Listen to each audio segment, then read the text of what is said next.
After witnessing TikTok push the current trend, Karen wants a new automobile, causing a significant marriage problem. My wife and I were married 5 years ago, and she is presently pregnant with our child.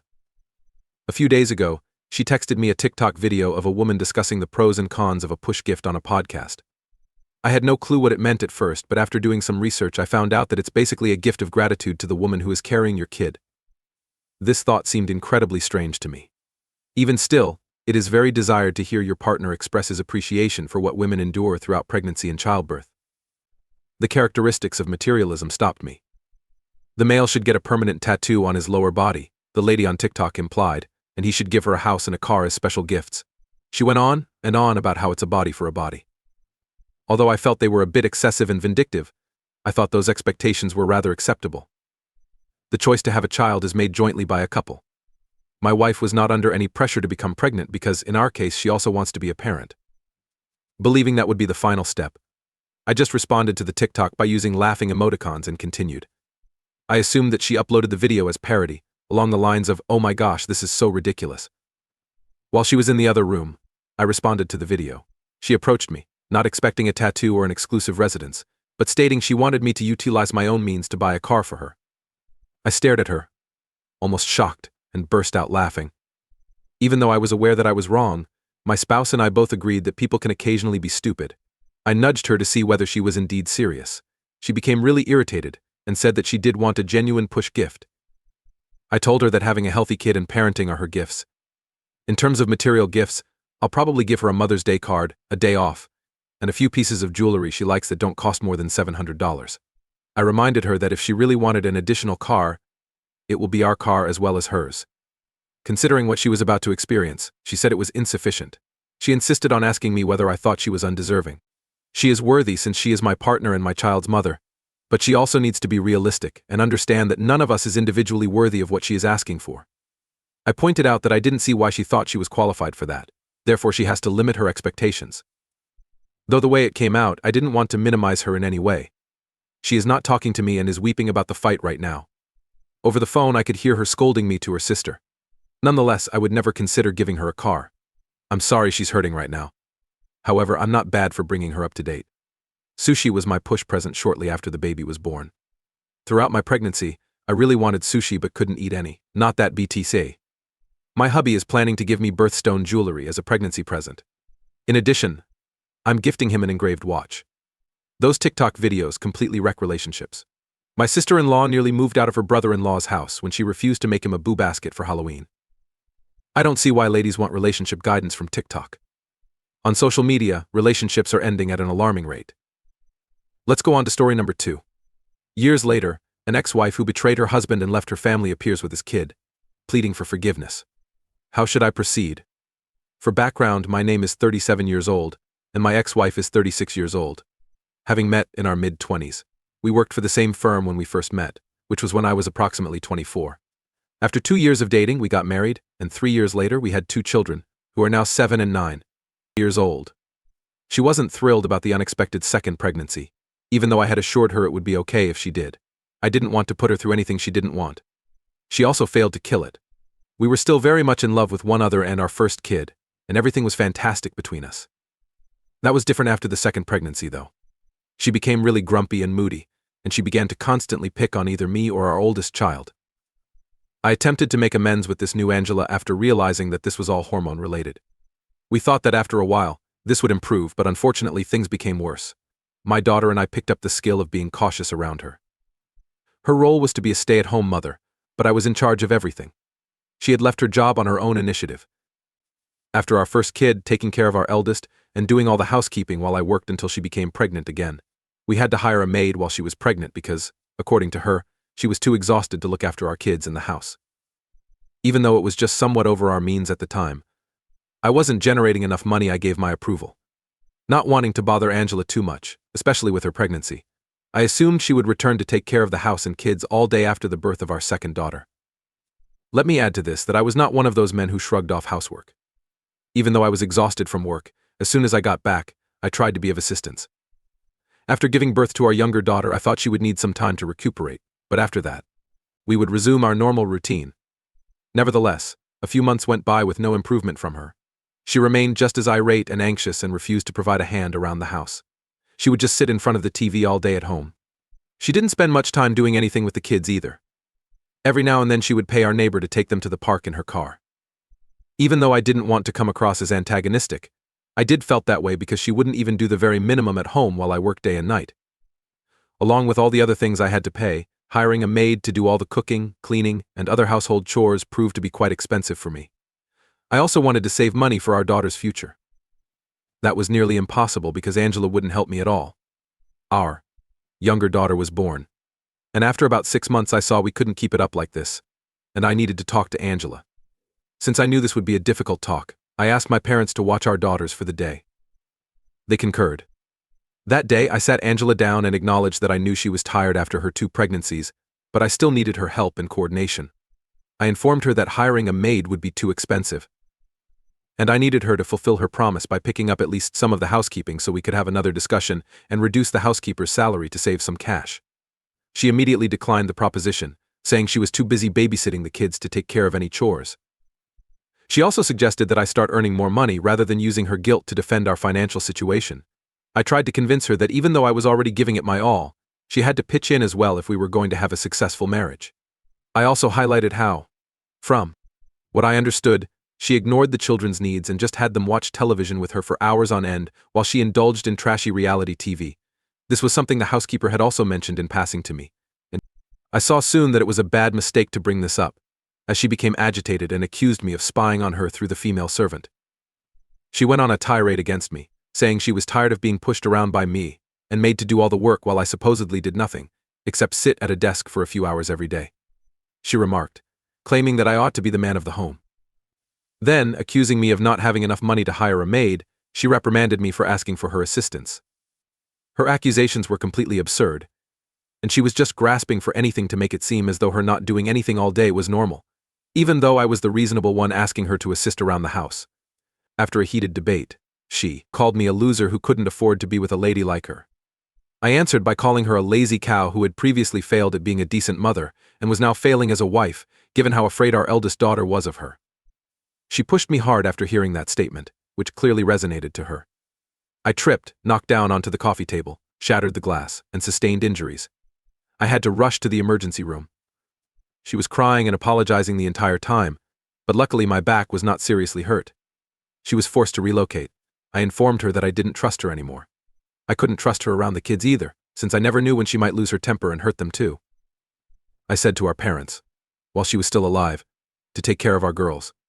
She protested for a week, saying she would never allow it to happen again, but I didn't think she was sincere.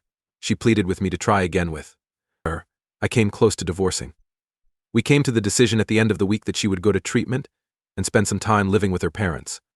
I would only permit her to move in with us after a medical expert had examined her. She was prepared to work on it and get better, but it was obvious that there was a serious problem because happy people don't behave that way. I too wanted their mother for my girls.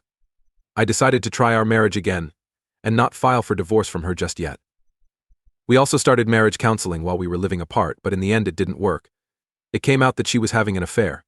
When my parents moved in to help with my daughters, Angela was still living with her parents.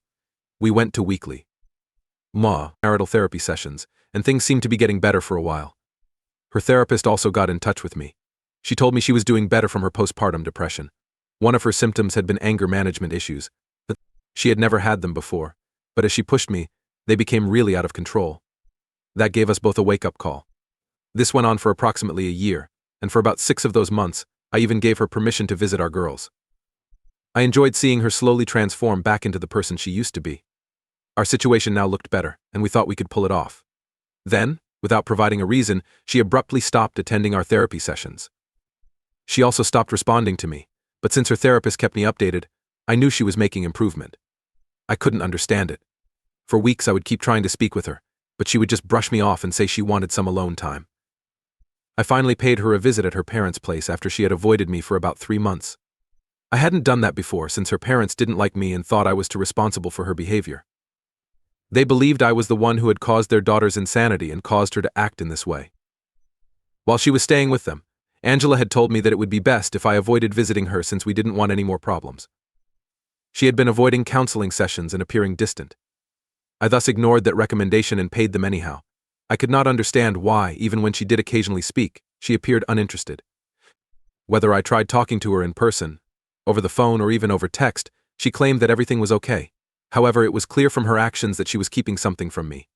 I expected her to be at her parents' house when I got there, but she wasn't. When I asked her parents where she was, they slammed the door in my face and told me they were not allowed to know. It felt bad to me since I could tell they were enjoying the situation. And so, as I stood outside their house, I decided to give Angela a call.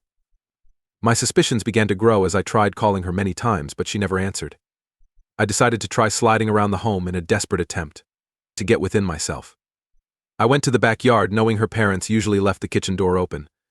But since Angela was sitting on a swing in the backyard, I didn't have to go too far. She was flirting with a man I didn't know, which was terrible news. Not by yourself. That moment is burned into my memory since it was the worst thing that has ever happened to me. The moment the man saw me, he left.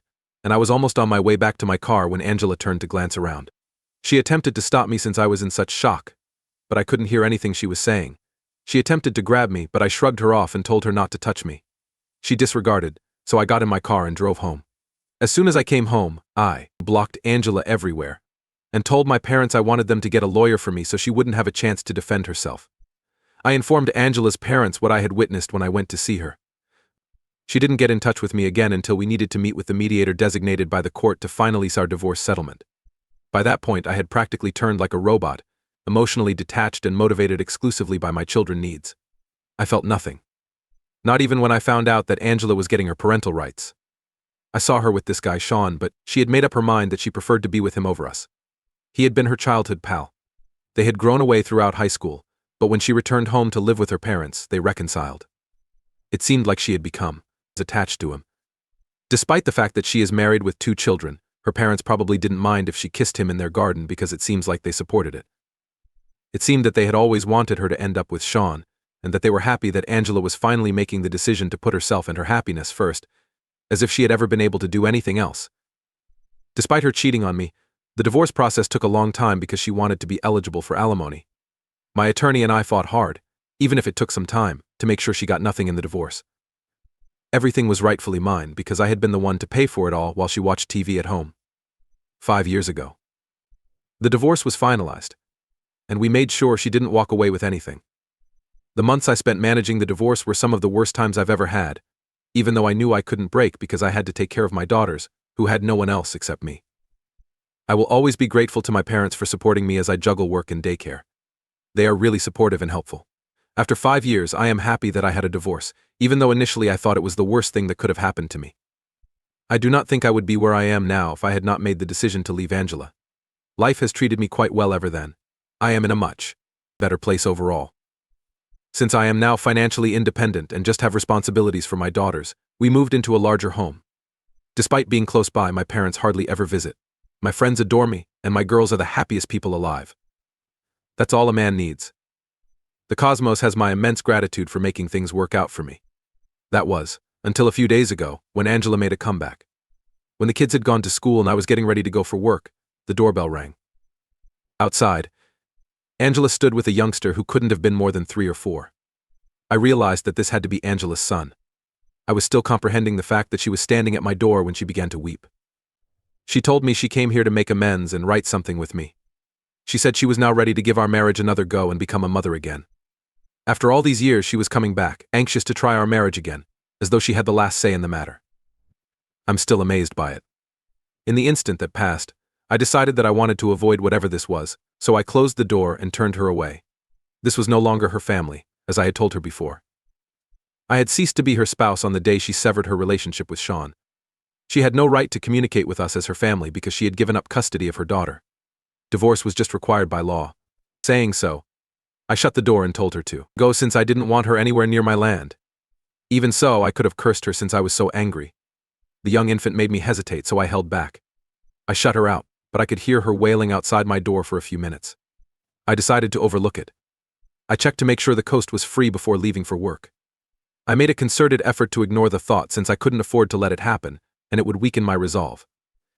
Angela had arrived to my place, and I had almost forgotten about her presence until my parents contacted me after work to inquire why I had sent her out.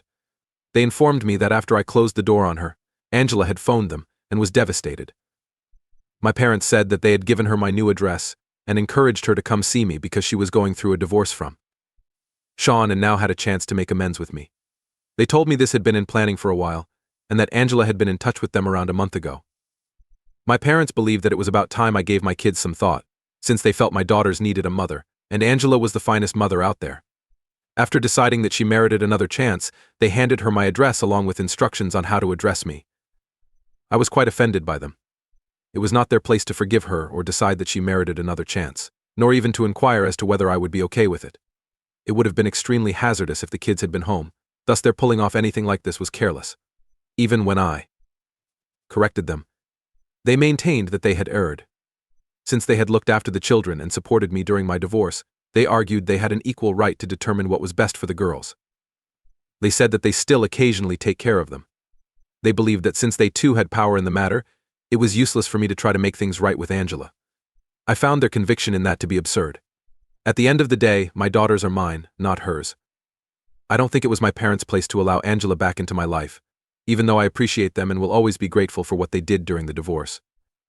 We had a little argument, but they believed that it was me who was being self-centered by not giving Angela another chance. They told me that they had done their homework and that she had changed, worthy of residing with my daughters.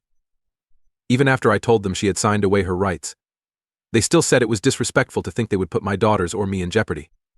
They said I was ruining my girls' lives because I was too arrogant to see that they needed their mother. It's been a few days, and I still don't think my actions were inappropriate or selfish. I've thought a lot about this. Update 1: about a week ago, Angela and her kid moved into my house, and I recently found out the truth about her relationship with her parents. I honestly find it so sad not even knowing where to start, so I'm still trying to grasp it personally. It is astounding how easily and without hesitation they have all tricked me. It seems that my parents had not only informed Angela of my new address but had also been in contact with her throughout. I shut her out of my life after the divorce, but they hadn't since they assumed she would come back occasionally. They didn't talk much, maybe once a month at most, but it was enough for me to feel betrayed. Sean made Angela sign away her rights after giving her the divorce documents. He had given her a deadline: either abandon her family and start a new life with him, or stay in touch with her kids and fight for custody, leaving him behind. My parents say she made a difficult choice. Instead of staying with the family she already knew, she decided to build a new one with Sean. Angela wanted to maintain close touch with her children, so she reached out to her parents shortly after I filed for divorce, explaining her situation and asking for their help. She said that me arguing for full custody with supervised visits and Sean pressuring her to give up whole custody of her kids put her in that situation. Because of the circumstances surrounding our divorce and her history of anger management issues, even if she fought for custody and opposed Sean, her chances of winning partial custody were slim. It seems like she was wasting money and time fighting for custody. She had a very real possibility of losing Sean and ultimately custody of our daughters if she decided to fight. At that moment, my parents came in. During her one-on-one meeting, Angela practically begged them to allow her to stay in touch with our girls. In order to assist her, she requested them to serve as a conduit between her and the kids. Angela gave away her parental rights, knowing that she would no longer be able to visiting privileges. However, my parents meant to make the most of their visiting privileges as their grandparents. They deceived me for years by letting Angela meet our girls behind my back, claiming that they were moved by Angela's situation. They rationalized their actions by stating that they were unable to act morally, keep a mother and her kids apart. Nevertheless, they didn't appear to feel any guilt at all after stabbing their own son in the back. They said that any time I dropped the kids off at their house, Angela was welcome to come over and spend time with them. My parents never revealed to me that they were visiting their mother because they would pay for my daughter's toys and chocolates in exchange for silence. Whenever I asked my children what they had done at their grandparents' place, they would always tell me that they had played games with their grandparents and their friend. I'd always imagined they were talking about the true friends of my parents, which I knew anyhow. However, it seems that my parents had instructed my children to contact their friend's mother if they wanted to hear about their day. Still, I was shocked that my ladies had lied to me, since Angela and my parents had evidently pressured and blackmailed them into quiet. I forgave them. It is exclusively for children. When I learnt the truth from my parents, I questioned my girls whether they had been seeing their mother behind my back.